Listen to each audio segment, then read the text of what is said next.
just want to encourage all y'all with babies. I understand it's a difficult transition. Work on it, okay? Normally it's start things 5 to 10 minutes faster than you were used to. And if that doesn't work, sorry, work on it. All right. I mean, we could all move to Africa. That would be the easiest. They start their worship services at about 10, and then they're ready for the prayer of illumination at about 12. Oh, jeez. So, then the sermon. So, you know. Well, everyone's walking a distance, too, Yeah. to get to church, so. Well, yeah, in the early 1800s, you came to church Yeah. for the day. You didn't go home. All right, so are there any further questions on the doctrine of election? Okay, so I'm assuming that you're all safe and comfortable with election. All right? One of the things I looked up this morning was, what about there's a fixed number of the elect? All right? For some reason that freaks people out, you know? But that's premised on well, doesn't anyone have an opportunity to convert? And the answer is, from the perspective of election and reprobation, no. All right? From our experience of time, yes. It appears that they have it from our experience. Okay? So there's what's called the free offer of the gospel. It's actually freely offered. We don't know who the elect are. Okay? Those who then respond, we understand from the sovereign perspective of God, they understand as per the plan. But that plan includes their free willingness at the moment the Spirit regenerates them to recognize sin, Savior, and salvation and say so. First expression of faith and repentance. That's called conversion. So from our perspective, that looks, experientially as a free choice of theirs. And from a biblical perspective, it is a free choice ordained by God. In other words, he ordained that they would use their free will to do that. And so he frees their will so they can do that. Okay. So the reason why most people think that if that's true, God isn't just, is because our perspective of justice is human. Yeah, our perspective of justice is based on a faulty understanding of sin. And if you actually think you believe in total depravity and you get bothered by unmerited election, we might even call limited election, if you want to, in this context, it's because they don't recognize the significance, the depth, the seriousness, the breadth, width, the height, the never-ending offensive nature of just the existence of sin, let alone its application. But those people were chosen to be reprobate. No.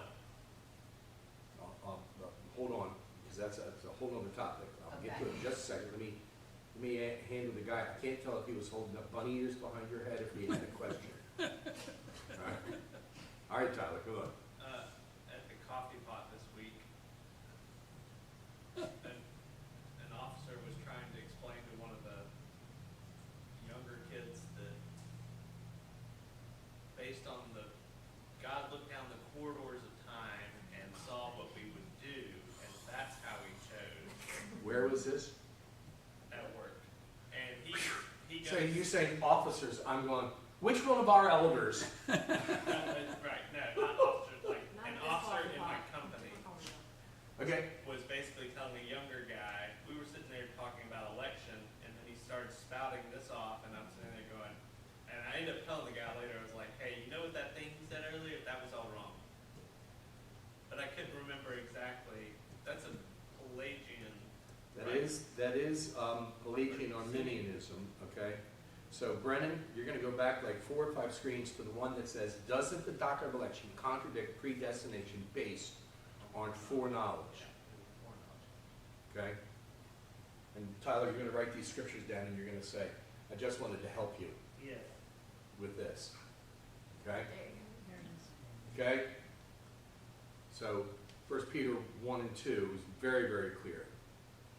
can't avoid that. Okay? According to the foreknowledge of God, they are elect. Okay? Those who were not born yet nor had done anything neither bad nor good, in order that God's purpose of election might continue, not because of works, because of him who calls. So foreknowledge is not that he looks on what we're going to do. 9/11, he contradicts that. Okay? Now, okay, those whom he foreknew, he predestined.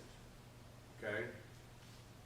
So, there's other verses we could look at, Ephesians 1, etc. But basically, you just sit there and go, now just work through this logically. Okay? This morning, did you foreknow anything in your plans for today's work? Yeah, you did. You did, okay? Well, did you have any foreknowledge that, well, Tyler's going to do this, and then I'm going to require him to do this? Well, no, you didn't know what I was going to do. But even if you did know what I was going to do, would you make your plans based on what I was doing? You're the boss, okay? And then you back it up. But even more, imagine I come to work and okay? You know, your foreknowledge at that point has nothing to do with me, right? Okay? Now make it even more simple than that. Who created knowledge? God. Okay? So before there was anything else, who had the first foreknowledge? God. So are we to assume that he said, I know that when I create these things, this is what's going to happen, therefore I'll choose them? Or did he say, no, I'm going to foreknow them as elect? In other words, his foreknowledge is original. It's not derived based on knowing there's a Tyler coming to work today. Well, I know Tyler's going to come, and therefore I'm going to lay this plan out. Okay? What if Tyler doesn't exist? Okay, I'm going to create Tyler, and I'm going to make him this way, and I'm going to put him in these circumstances, and at this time, I'm going to convert him so that he trusts in me. That's foreknowledge. It's called the decree of God. You see how that works? You just walk through a logic with most people, and they're like, oh, okay. Well, was that a... Well, I know the answer is because he's God.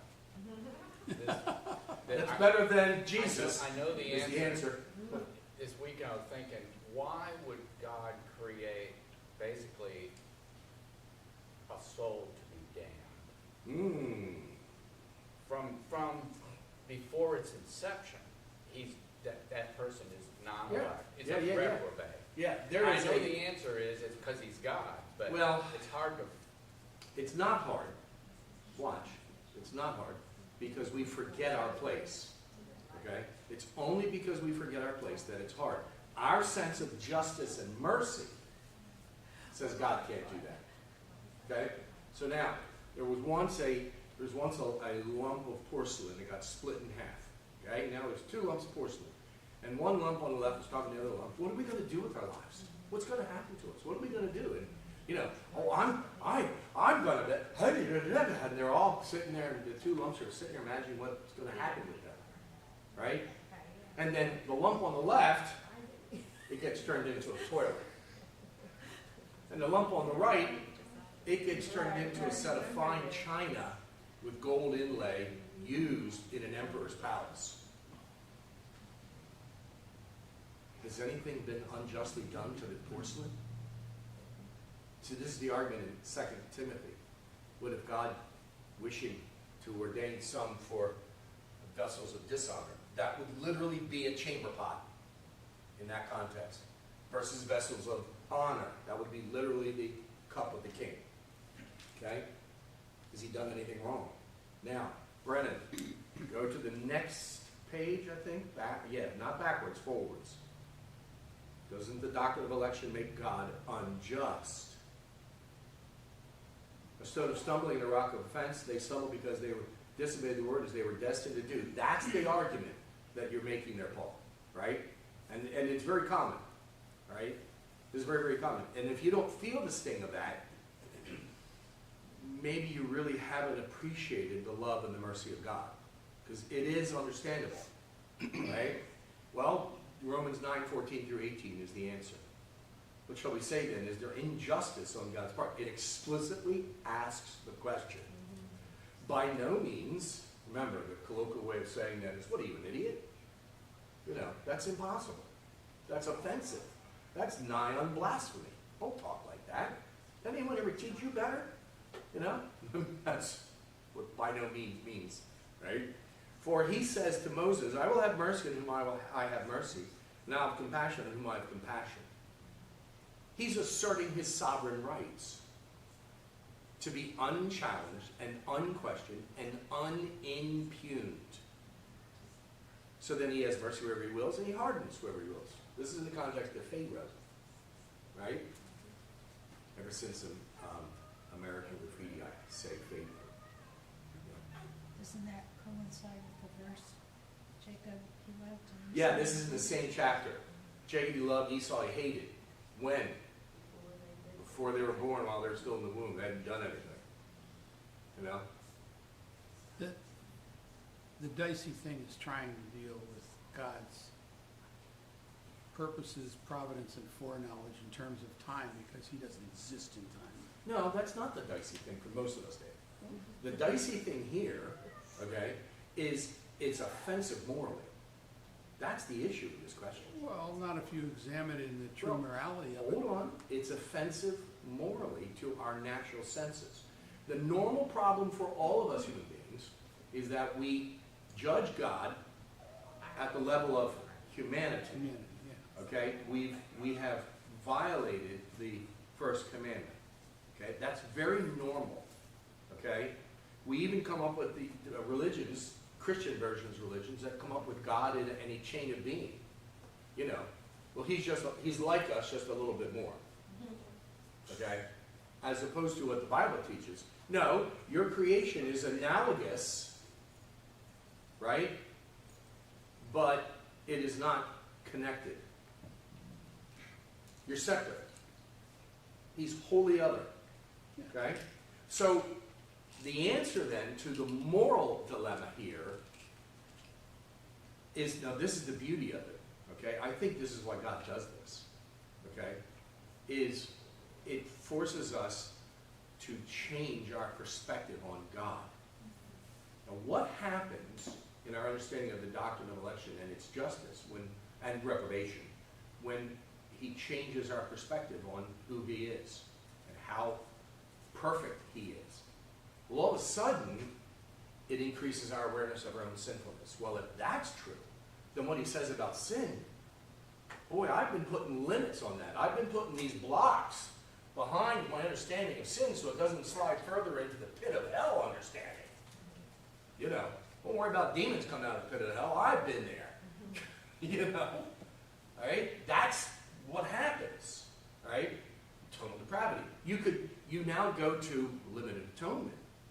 You know, the idea that God perfectly paid for the wickedness of someone like me. I mean, is the universe infinite? And physics continues to go back to, yeah, it's ever expanding. I mean, no matter what they do, they keep going back to that answer. Okay? But theology tells us, well, it's got to be finite. It's got to be bounded. Right? But therefore, the boundaries are so far outside of what we will ever be able to measure that it's comparatively, relatively infinite. It's relatively infinite from the perspective of the person who's viewing it. Right? It's determinatively finite from the perspective of God, because he's outside of it. And this applies to everything, including time, Dave. Right? Now, apply that to the atonement, and all of a sudden, you're like,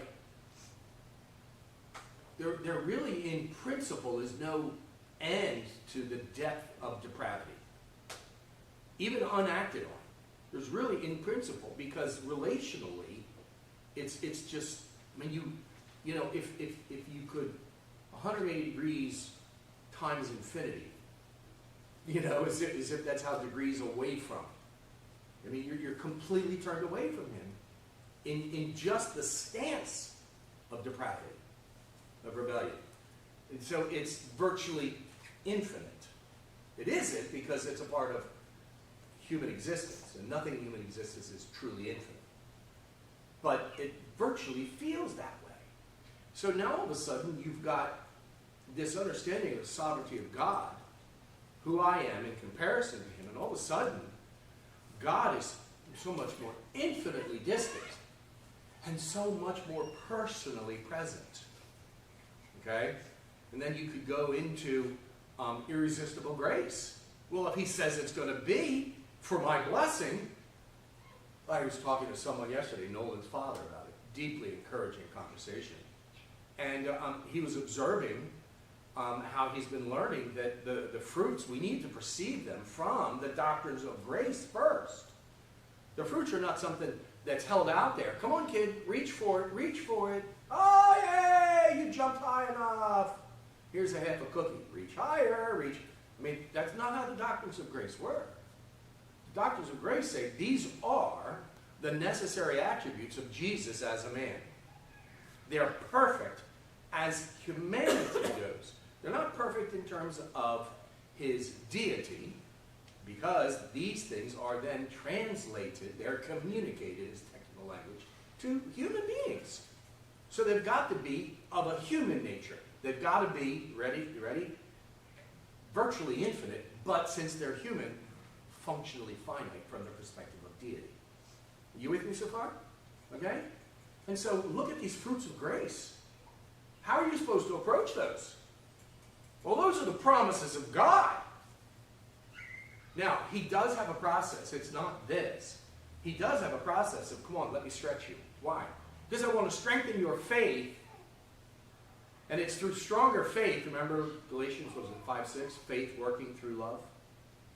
Okay? The Roman Catholics get it wrong. Okay? Right? I strengthen your faith so that you experience more capacity for the fruits of the Spirit. Of which I would argue that the list in Galatians 5 is nothing more than the premier list. It's not the only set of fruits. All right? And it may be better to say, since you're planted in Jesus, okay, you're an abundant fruit tree. And literally, any fruit of Christ's life that you need is assured you. Not available, assured. Okay? All of a sudden, the sovereignty of God has pursued me to say, yeah, that's a fair definition of how God talks. Ask of me. You have not because you ask not. This is how my glory is perfected in your life, that your joy may be full, that you bear much fruit. That's why I prune you, the painful process. You'll bear more fruit. Right? Does this make sense? Okay? And then perseverance. It then attaches up to perseverance. Now, this point I'm making, that the sovereignty of God being far greater and far more perfect than we imagined. It can't be unjust. The problem is every other measurement we're using, every time I measure this piece of wood, it's off by 1/8 of an inch, it's 1/8 of an inch too long, now it's 3/16 of an inch. I can't get that. Well, I mean, measure twice, cut once is not just because you're a moron and you might put the mark in the wrong spot. That happens, I measure 5 times, right? The other problem is the pencil might not go wherever you want it to. The tape measure might have a flaw in it, I mean, did you know that there's designed to be a 1/16 of an inch play in the tab tone? In the tape measure.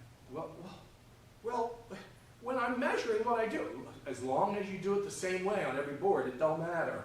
Okay, so that 16th of an inch in carpentry, no big deal. For the curve of the saw. Ah, the curve of the saw blade. There's another one. Yeah, I forgot to remember the width of the saw blade. The width of the saw blade is not all you need. You need to know how much those teeth are spread to either side. What? Guys, There's lots of factors. This is us. Ordinary life. All of a sudden, we're measuring ourselves by a perfect standard. God. And if he says, I'm sovereign and I don't do anything wrong, well, that's the definition of what perfection is. And I'm this way because I'm perfectly just, I'm perfectly holy, I'm perfectly loving, I'm perfectly merciful. Well, then all of a sudden, that forces all of our measurements to change. You follow what I'm saying?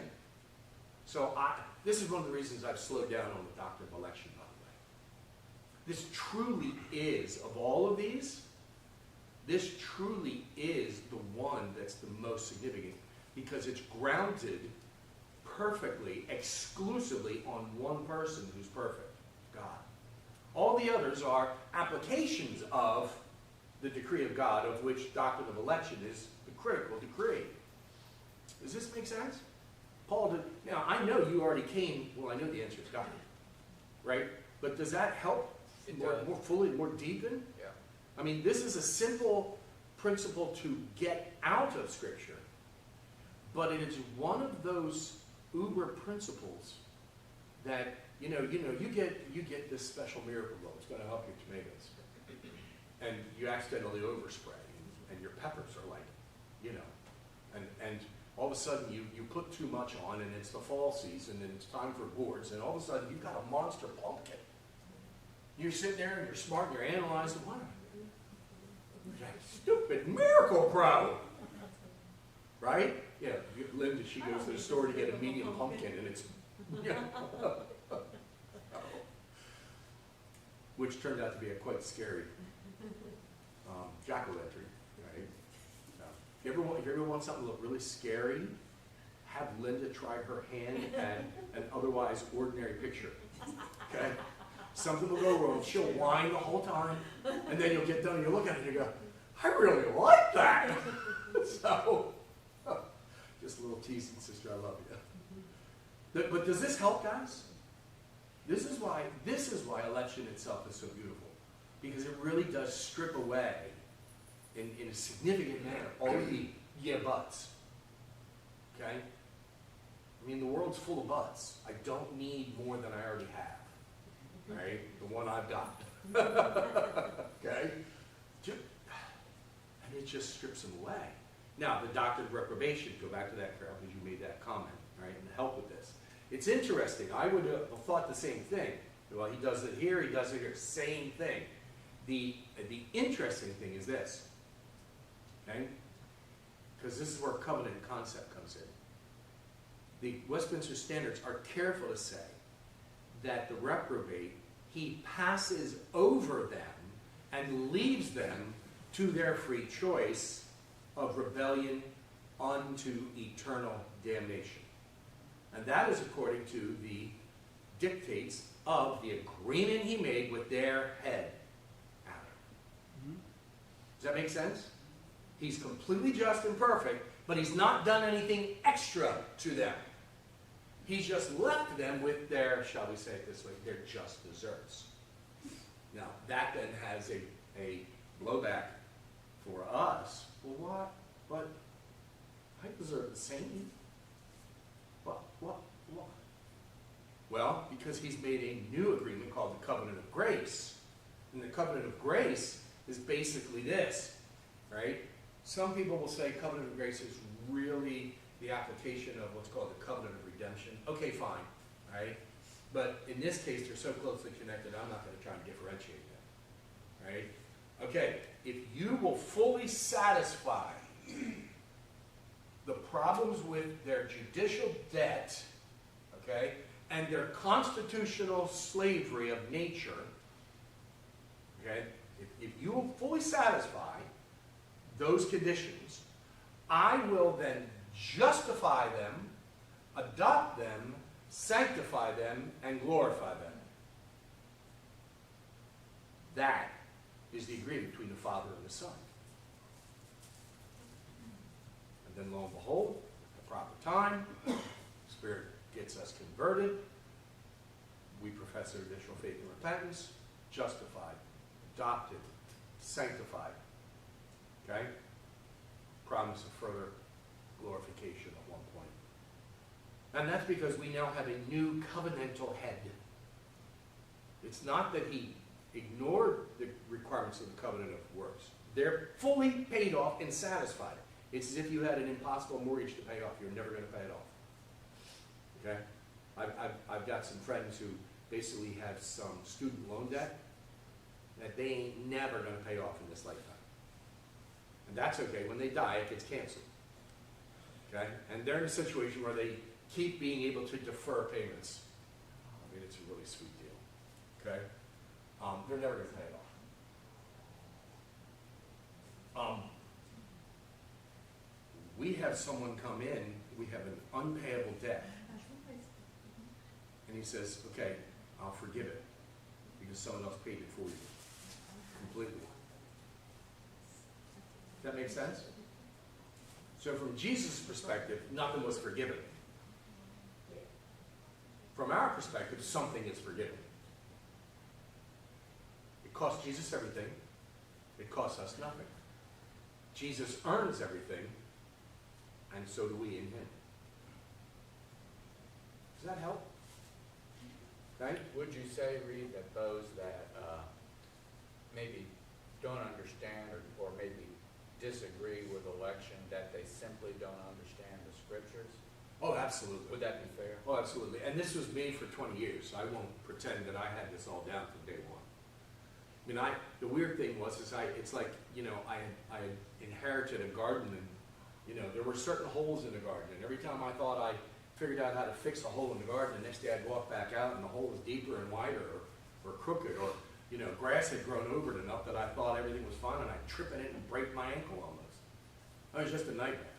Really, my starting to get this Christian life was horrible in many ways. And I would argue most Christians that I've run into live this way. Those who take it seriously are spending most of their time and energy walking by sight, not by faith. They've never really been taught how to walk by faith. Okay? All right? So, go to the next page. All right? Let's just work through these questions real quick now that we're all primed for it. Okay? So you can probably appreciate how the doctrine of election makes God sin's author. At least that's the argument. Well, if he's in charge, you know, and again, limiting God to man, right? Limiting. Oh, freaking myself out here. Where did I get the cobweb? Where's the spider? You can appreciate how, you know, you start to think there, well, if God's responsible and I really don't have a choice, not true, by the way, you do have a choice, okay, then God's responsible for sin. Now, I heard Addie, you have a discipleship group with who?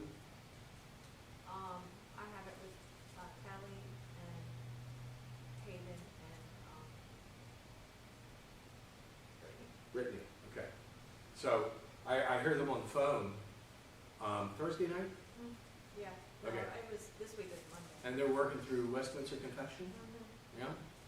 And they're going into, what chapter was that? I think chapter 3 or 4. I can't remember, but it was the chapter on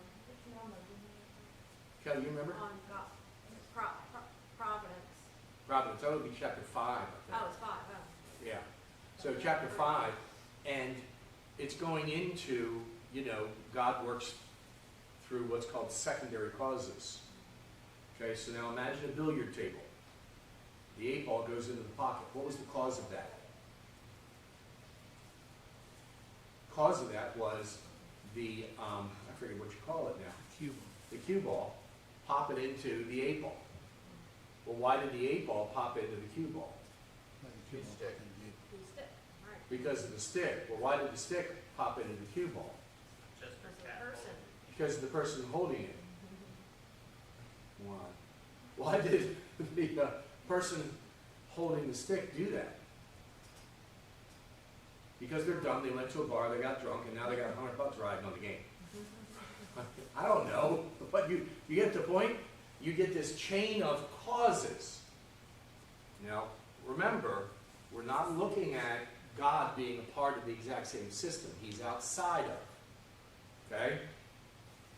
So there's an analogy to the chain of causes that breaks down.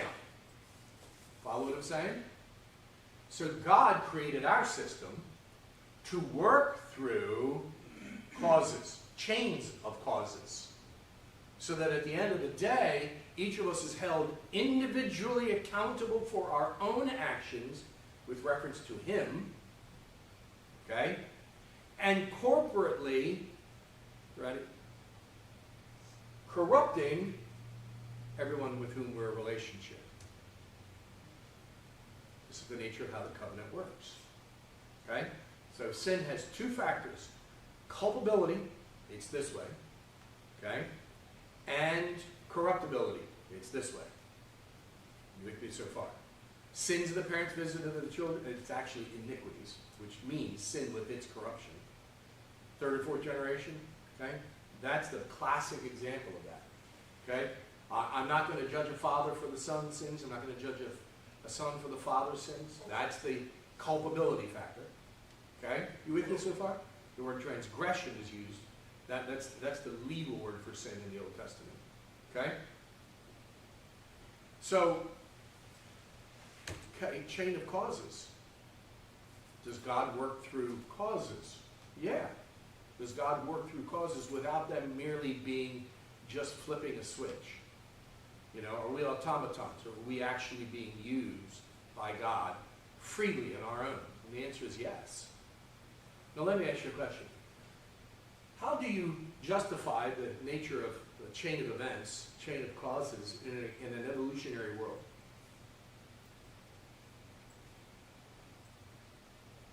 Everything arises accidentally. There is no culpability possible if everything arises accidentally. It's just what it is. There's no culpability. Okay? Lots of corruptibility, but you can't blame anyone else. You with me so far? Okay? So the very fact that God is the original cause, without participating in the chain of causes, you ready? Establishes the possibility for justifiable chains of causes between us. He created free will that is morally culpable for its choices. Make sense? And if he hadn't created it that way, Hitler would be running everything until Saddam managed to figure out how to kill him off and take over. Until the Ayatollahs managed to have you follow what I'm saying, right? Okay? So it has this very weird conclusion. The nature of secondary causes is hereby established. You can't have secondary causes unless God actually is independent of moral culpability. Now, does that mean that God then, when he works and uses his ability to work through secondary causes so that they are freely, morally culpable for their decisions, well, does that mean he enters into their moral culpability? And then that's where you get to James. James says, no, you can't say that. And it's interesting. Why? Well, because God himself can't be tempted. He's not able, by nature, to contemplate doing something wrong, let alone doing it. Therefore, he never does. And he never, in his uses of secondary causes, is therefore morally responsible for those who do things wrong. I hardened Pharaoh's heart. Pharaoh hardened his heart. You'll see that chain throughout the Exodus situation. You end up going, well, who hardened Pharaoh's heart? The answer is both. God freely, without moral culpability, watch this, hardened Pharaoh's heart in the very thing he was going to freely choose. And so Pharaoh freely chose to harden his heart. Does this make sense? Now, it only goes, well, wait a minute, when you limit God to the sphere of creation. The minute you're established and going, well, wait a minute, he's outside. His behaviors, using the same words, are definably different in quality. Well, what's that difference in quality? Well, his are perfect. They're free of error. They're free of any marring. They're free of any defect, moral included. Does that help? You all satisfied with that answer for now? You got to think on it. It took me 3 years just to get to the point where I'm like, okay, I understand what you mean establish the clauses. I read all sorts of eggheads. I couldn't understand any of them. And I'm not a dummy, but oh well. Why then are the non-elect behaving morally? They're not. By definition, the non-elect, because they come from a heart of immorality, are always behaving taintedly. Tainted, Well, sinfully, but not morally corrupt, Not- imperfect, not completely. not fully polluted. Yeah. Right. Why are they not? Never fully said they're polluted? fully polluted. Stop What keeps them from doing it? sin. Well, you know the answer to that So question. they can do good things. They can do relatively good things, not morally perfect good things. Right. But God restrains sin. And God restrains evil. Right. Yeah. Well, how does he restrain you? He freely chooses to give them, freely choosing to not give into their sins. Grace. No, not grace. Grace is only given to the elect. Not grace. They haven't earned that. So he And intentionally. Jesus didn't earn it for them. No, he just freely chooses to cause them to freely restrain themselves. There's a lot of murderous thoughts that never get acted on. Well, yeah. If you drive in Montgomery, you know all about that. Yeah. Yeah. All right, we moving forward? But- Okay, no, we're not. Go ahead. So God hardened Pharaoh's heart. Yes. So Pharaoh didn't have a choice, or he did. Yes, he did have a He choice. did have a choice. Because God chose to harden Pharaoh's heart through the process of Pharaoh exercising his free will. Now, his free will is a function of his soul. Okay? That's a tough one. No, wait. It's a function of soul. Did Pharaoh have all knowledge? No. No. Did he have a functioning knowledge? Yeah. Name one person in this world that does not have a functioning knowledge. Someone in a vegetative state.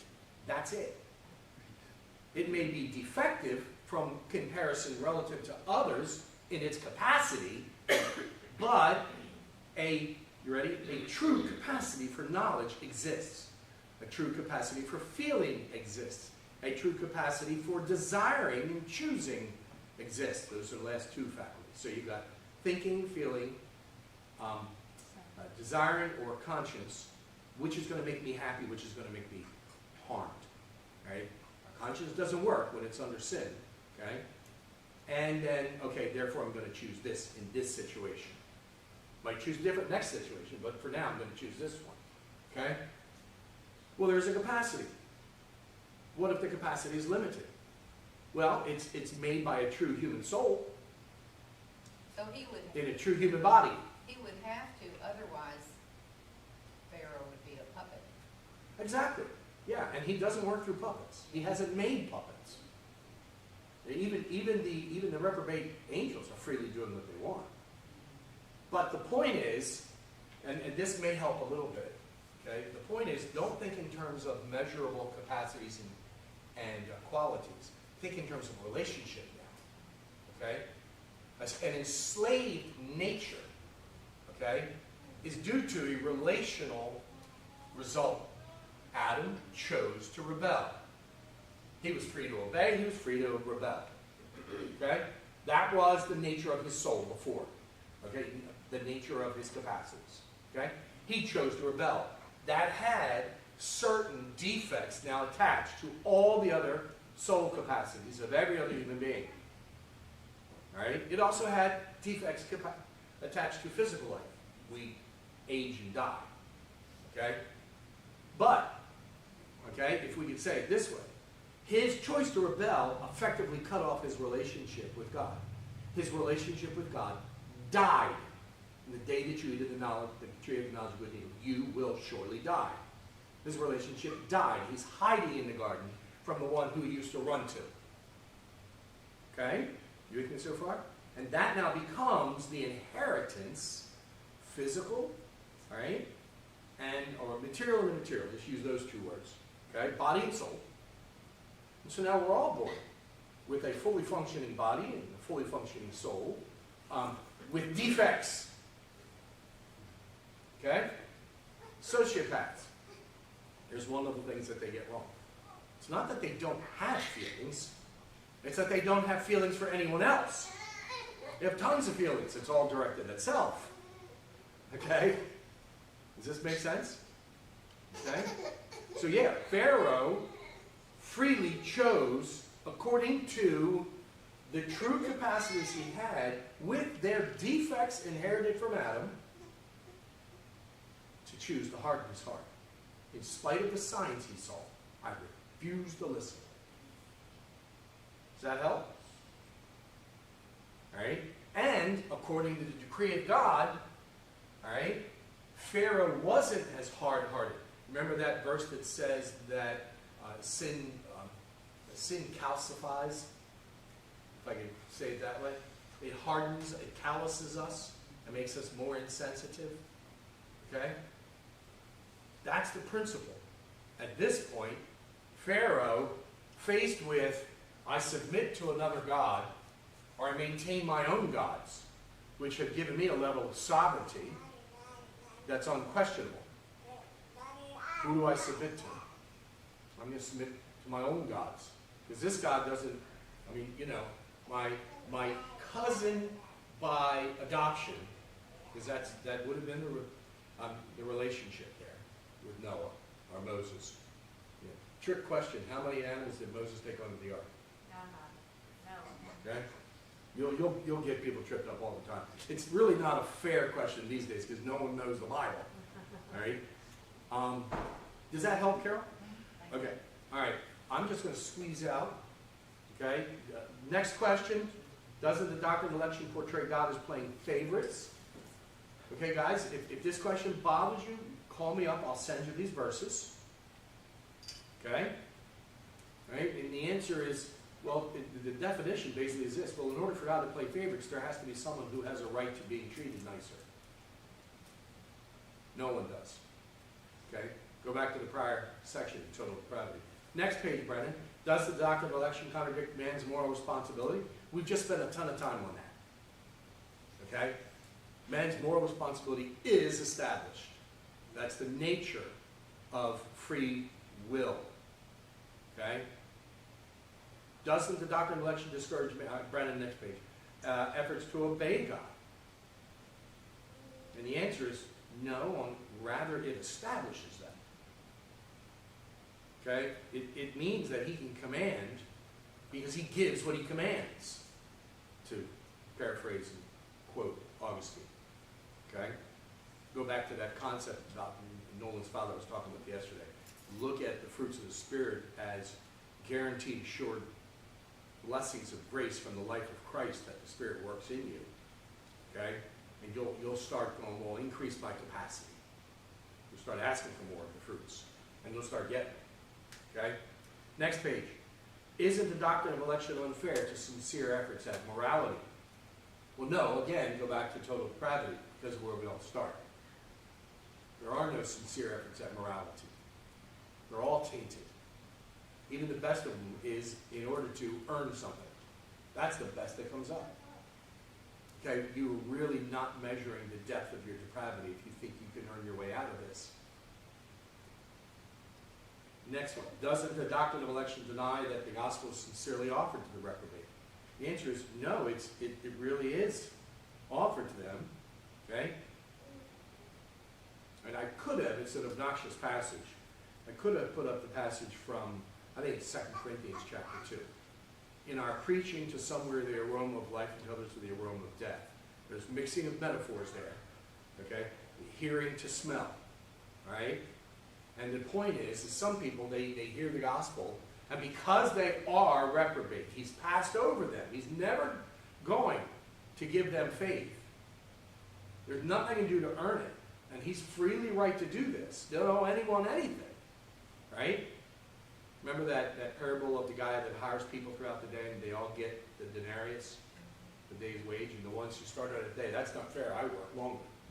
Wait a minute, you asked for a day's wage? I offered you a day's wage. No judge is going to judge me for that. I'm being generous to him. Why can't I be generous to him? I haven't hurt you.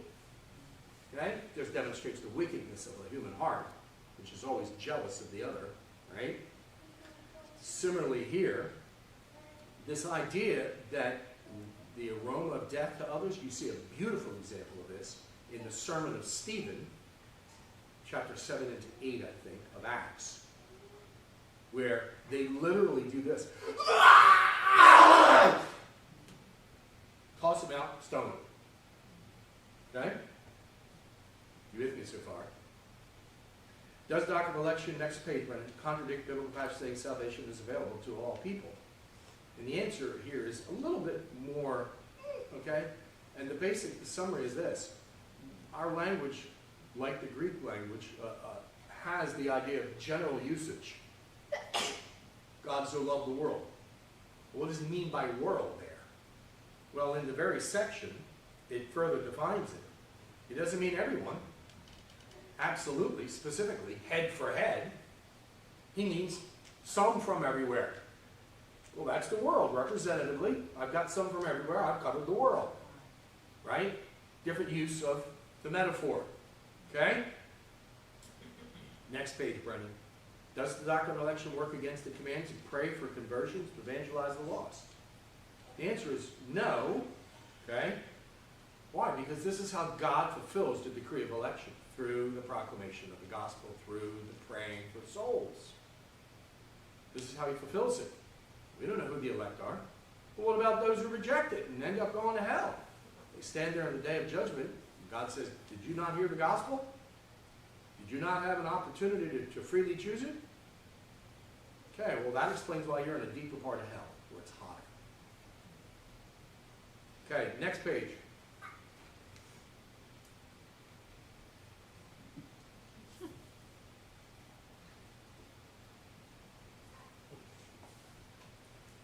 You probably can tell from my personality that before I got this stuff, I was one of those going, what? You're evil! I hated people who talked about election. And don't get me wrong, I believed in election. I just didn't believe in their kind of election. Okay? All right? The old saying is, my God would never do anything like that. Well, that's because you just made a God in your own image. So you believe that you ran for the office and won? Okay, you with me, guys? All right? So it's 10:32. Okay? Brennan, go to the next page just so we can get a start. All right? That's one of the better use. They've got something called meme templates. That's one of the better uses of two meme templates at the same time. All right? That's what we're going to be talking about next week. What does limited atonement mean? And I've gone back and forth. I'm no longer someone who says I prefer definite atonement. R.C. Sproul preferred definite atonement. I get what the word limited is intended, and I think it's actually more accurate for the point that's trying to be made. And it's more offensive, no doubt about that. Okay? But yeah, I think it's fair. Okay? All right. Let's take a few minutes, and at 10:35, I am going to start.